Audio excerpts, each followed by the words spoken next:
Cytoplasm और membrane है ना, ये प्लाज्मा मेम्ब्रेन, इसी की प्रॉपर्टी होती है कॉन्शियसनेस। होता क्या है कि अगर आप इसके सरफेस पे कोई भी चेंज करेंगे, जिसको स्टिमुलाई बोलते हैं, स्टिमुलस, ठीक है, अगर कोई स्टिमुलस देंगे, स्टिमुलस का मतलब है change in energy level, change in potential energy level, change in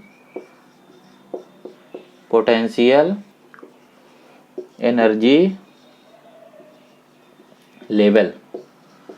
जैसे इस बात को ऐसे समझिए, ये आपका स्किन है, ये भी एक सेल का सरफेस है, इस पे मैंने इस तरीके से चुभाया इस हाथ को, तो ये भी एक पोटेंशियल एनर्जी जो सरफेस की थी उसमें हमने चेंज किया, जो चेंज है वो मैकेनिकल है। ऐसे ही कोई एसिड गिराया जाए तब भी होगा, वो केमिकल होगा।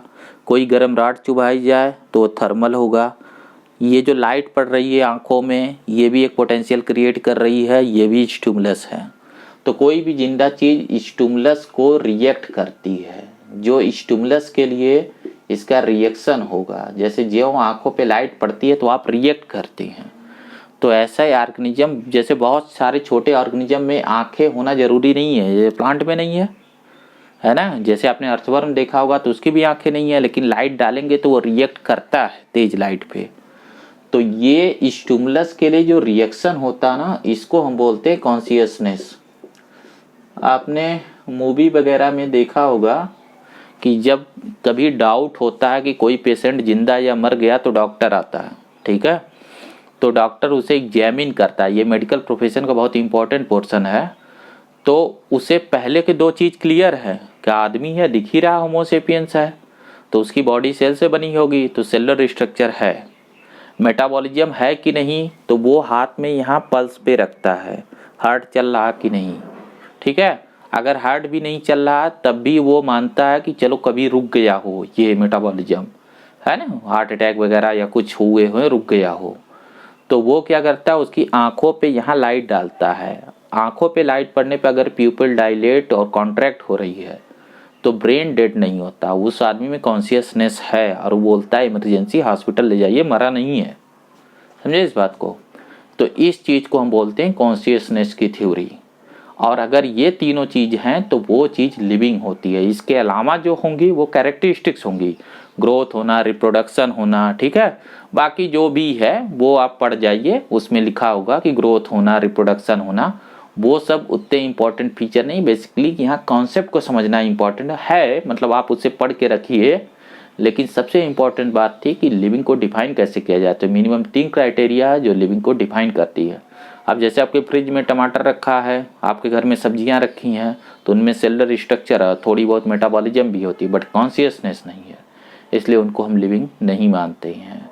और जिस चीज़ में ये चीज़ें रहेंगे उसे हम लिविंग मानेंगे। तो आज के लेक्चर में हम बस इतना करते हैं। मैंने आपको डेफिनीशन और नोट्स के बारे में बताया, डेफिनीशन को कैसे बनाते हैं वो बताया, डेफिनीशन को कैसे पढ़ते हैं ये बताया। और जैसा अब तक आप पढ़ रहे थे, चीज़ों को बस याद करते जा रहे थे, तो मैंने उन्हें तोड़ के एक एक वर्ड में अलग अलग कैसे पढ़ते हैं, फिर उन्हें जोड़ के वापस डेफिनीशन को कैसे लाते हैं।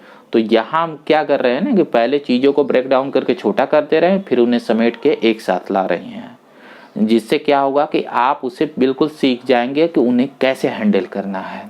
और यही एक कॉग्निटिव लर्निंग है जो मैं आपको सिखाना चाहता हूँ।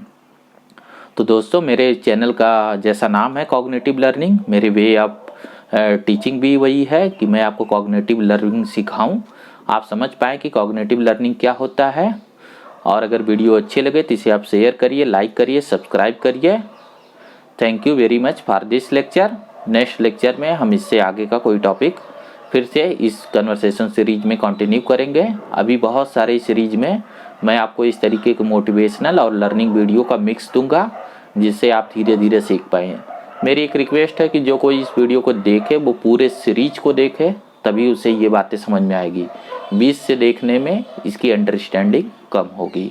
तो अगर आप वीडियो देख रहे हैं तो हर वीडियो को फॉलो करिए और शुरुआत से लास्ट तक देखिए, ईयरफोन लगा के देखिए और नोट्स बना के रखिए। वीडियो को बार बार करिए, कोई क्वेरी हो तो वो मुझसे पूछिए। Thank you very much.